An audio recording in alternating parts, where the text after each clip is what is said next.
Hello and welcome to our latest Sageflo 3x3 podcast. We're excited to have you with us today. And we're also excited to welcome Amarilys Rivera of Princess Cruises. She's going to talk to us today about how the cruise industry has been faring in the past year and a half and what's coming ahead. Amarilys, do you mind introducing yourself?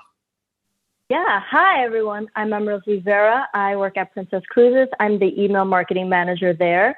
I service both Princess Cruises as well as our Canard line, which is our sister brand. Fantastic. Well, let's dive into the most important question that we have for today. And that is, have you been on a cruise? And if not, if you could go take a cruise anywhere in the world, where would you go? I have taken a cruise, and I've taken a few cruises with Princess Cruise, and I have some favorites, but I think the one that I have on my bucket list that I want to go to next is to go to one in Australia. I would love to go to Australia, like New Zealand area, also Tahiti. So like that side of the world, I would love to go travel to. It's quite fun. I've been to Australia once, and it was quite amazing. It was very hot. It was during the summer, and they have some crazy critters. They have lots of animals. Oh, I hear. Yeah. I don't think that that's going to be my favorite part, but I definitely want to go to that part of the world. Yeah. Yeah, well, that'll be fun. I don't know if Princess Cruises does this, but I've always wanted to take a cruise through the Arctic or Antarctica, one of them, to see the poles. Yeah, I know that we go to South America and also do some passing of Antarctica. So yeah, definitely check our website out. Okay, I know what I'm doing after this. All right. Well, thank you so much. Let's dive into the first question, and this one probably goes without saying that 2021 continues to be a hard year, very challenging for lots of businesses, particularly the travel industry, off of an incredibly challenging 2020. Can you share some backstory on what it was like at Princess Cruises when COVID-19 hit, and how have things evolved since? Yeah, like you said, 2020 definitely challenging for so many. And impacted the cruise industry in particular, right? When the president at the time announced the borders closing for travel, the tough decision was made by our president to pause our operations for 60 days. At that time, we didn't really know, right, the global pandemic and the severity of the issue. So at the time, a 60-day pause was a really huge deal. And so when my VP actually came to me one evening, and I literally was about to leave the office, and she comes to me, she's like, I have some sensitive information that we need to share, and I need to get together some email to send to a specific audience. You know, I need your help. Like, what ways can we get something really quick out the door? And this wasn't something I really had to do. So I kind of felt like I was like in PR crisis mode, to be honest, which was interesting because I'm not in PR. But so yeah, we got together and I put together a simple letter template. And yeah, and then the next day we sent out really early in the morning our decision to pause for 60 days our operations and have to cancel the cruises. So that was really tough, I think, for so many people in our, at our brand. But at the same time, for some reason, it kind of also brought us so close together, having to kind of go through something like that. And then what's interesting is that process is still something that we use if we do have to, make any adjustments to our sailings, because, the world is still kind of going through this pandemic and things are kind of still a little unknown. But this year, mid-year, which was really exciting, we actually started our return to service and started sailing in Alaska. So that was really exciting for our brand, for the cruise industry to get back on the waters, and not only for just the industry itself, but for our guests, right? The pent up demand that people were having to travel. Our guests were so excited. There was such a beautiful video on our Instagram of the guests onboarding, embarking on their cruise. And so that was a beautiful moment. And yeah, hopefully we just continue to open up in other areas. Like Caribbean, we're going to be sailing there soon. So exciting moving forward. Hopefully it continues that way. Yeah, I can imagine it's incredibly challenging because things probably change almost on a daily basis. And oh yeah, countries' restrictions, we're open, we're not open, you can do this, you can't do that. And they're having to communicate that and process it because there's so many moving pieces in an organization like yours. But absolutely. I think to your point, there is a lot of demand. I did a little research before our conversation, and I think the industry average, and I don't know what it specifically was for Princess, but when all those cruises canceled, like 45% of the people whose trips were impacted opted to take a credit for a future cruise versus taking their money back. And all those people are waiting. They want to get on that boat. Yes. And they're ready to go on that long deserved and delayed vacation.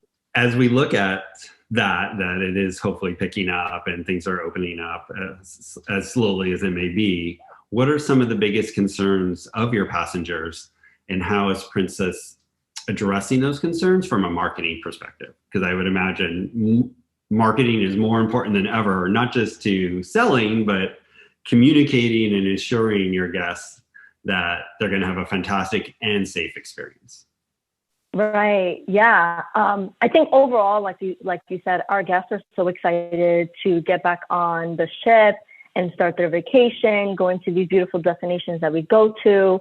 And so there are obviously concerns, right? Of, what happens if I need to cancel my vacation for whatever reason. So we have in all of our emails that are promotional or informational, we do have a section of our emails that kind of talk to our overall arching program, which is Cruise with Confidence. And then there's different pillars and areas to address different concerns. So like book with confidence, allowing flexibility to our guests to make any travel plans, changes to their plans. And then we also have cruise health to just ensure the guests that we're top priority is the health and safety of our guests and our crew as well. And then also in our emails, just highlighting certain things that they can do, right? And the exciting things and getting them excited about their cruise. So we have our pre-cruise series as well that is really extensive and gets people really excited, but also sharing all of that information as well with them. We have our medallion class experience on board, which I think is really unique and exciting for our brand, which was something we had prior to the pandemic. So we can chat a little bit more about that. But yeah, a lot of, like you said, a lot of information, a lot of changing, moving parts, always updating our pre-cruise, especially those emails with all of the changes and requirements that are needed.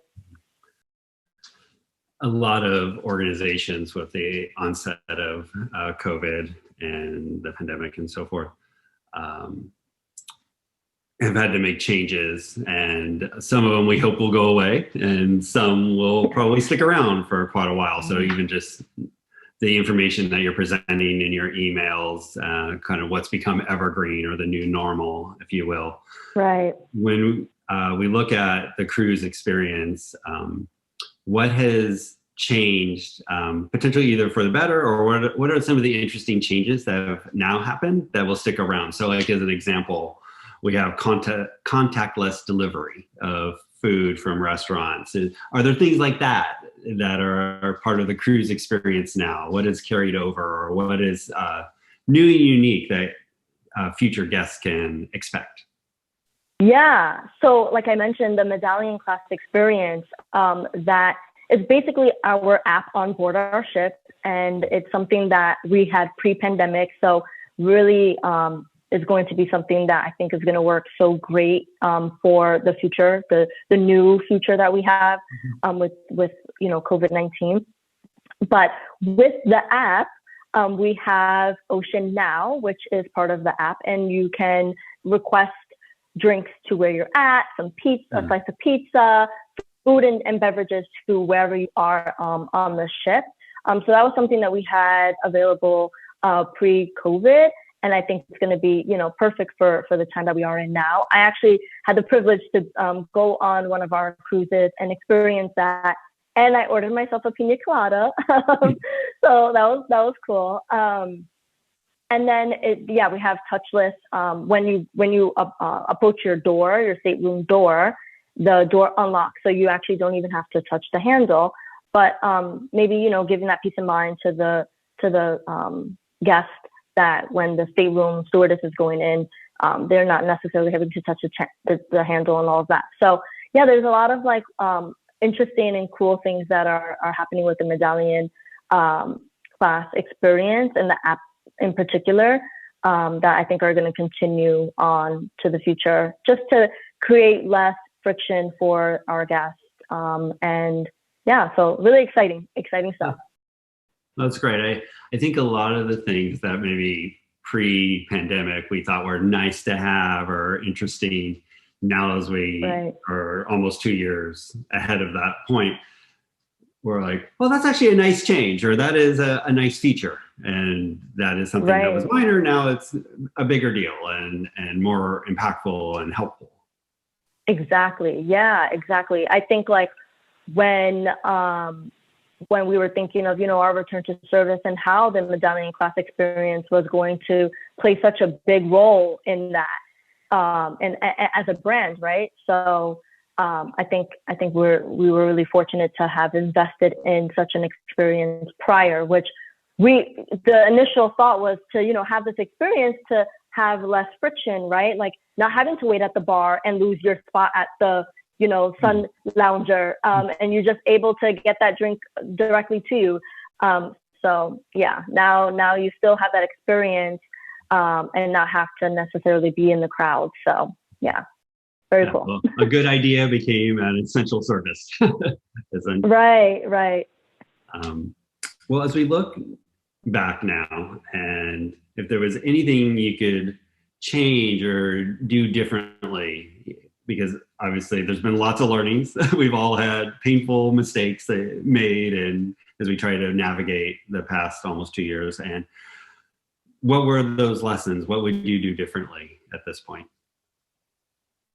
Yeah, I think when that situation I kind of chatted about earlier, when I had to come up with this solution and create a process for how we get these communications out to our audience, it was something that was just kind of quick on the fly that I just kind of thought of and worked through.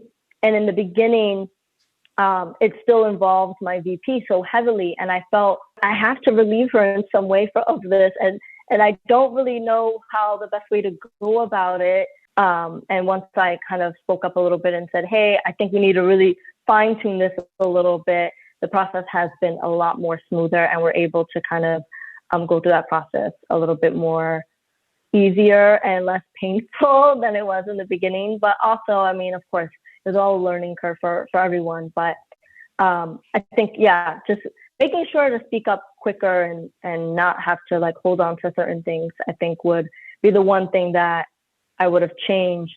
But definitely a lesson that I now know. So. Well, that's really good advice for life in general. Speak up sooner. Yeah, exactly. Well, I think you should give yourself a little slack, just because when all this was happening, not only were we worried about our careers and what was happening at work and our colleagues and so forth, we had all the impact of what was happening around us in our lives. If you had children and school, and can I even go to the grocery store? So I know it was a lot. So it's easy to be reflective and critical of ourselves, but at the same time, we all did the best we could, and we're here. Exactly. And our decisions got us to the point where we're still hanging in there and ready to embark on new adventures. So, well, thank you so much for your time today. It was great having you with us. We always appreciate when our favorite customers come to visit us and talk and share their ideas. And did you have any final thoughts or questions for us? Yeah. I wanted to ask you, since you asked me earlier in the call, have you been on a cruise? And if you haven't, what destination would you like to take a cruise to? Well, you know what? No, the heat's on. I have never been on a cruise. We got to get you on one. I got to get on one. Yes, it's been on my list. I just have never done it. But and I think I mentioned I would love to go to the polar regions, whether north or south. Yeah. Another would be cruise through Asia. I think that would be really fascinating. So I might have to wait a little longer for either of those, but those would be my bucket list items. Yeah. I actually that's one of my favorite cruises I did take. I went to Southeast Asia, and that was beautiful. So fun, the entire trip. Yeah. All right. Well, all right. I'm gonna do it. I'm gonna hit you up. Maybe you have a little coupon or something for me. I got you. All right. Well, thank you again. All right. Have a fantastic day, and we'll talk again soon.